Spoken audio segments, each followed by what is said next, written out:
Þetta er verkefni 21 í Word, 21 refur og ég ætla að sýna ykkur hvernig ég setja haus með sjálfvirku kaflaheiti við vinstri spássíðu og blaðsíðunúmeri við hægri spássíðu.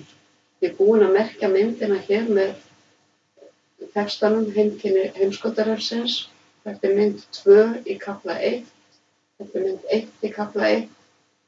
Það komu hér 2 entermerki fyrir færði myndina í töflunet og færðana hingað upp, þannig að ég ætla að eyða þeim. Ég tek bara hérna á delete.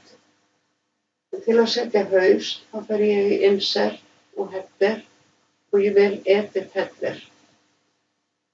Ég byrja á að taka hakið af different first page af því að fyrsta síðan í þessum útlitskafla 2, first page header, hann á ekki að vera öðruvísi.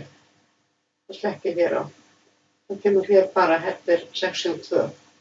Síðan slekk ég á link to previous og það á ekki að vera sama eins og í útlitskaflanum á undan. Það er að segja á forsíðu og efnisyfirliti á ekki að koma haus.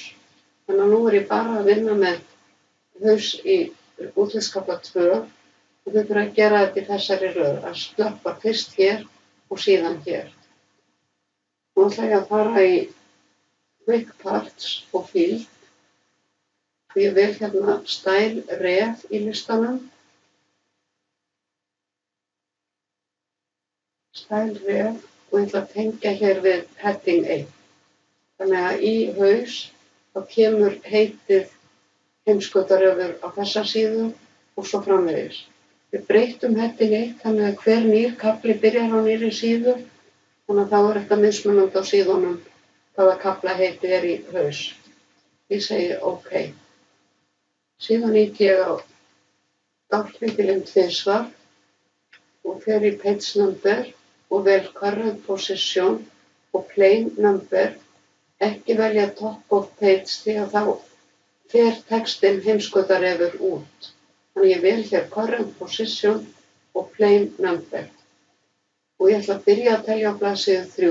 Þá fer ég aftur hér og vel format page number og starta og vel 3.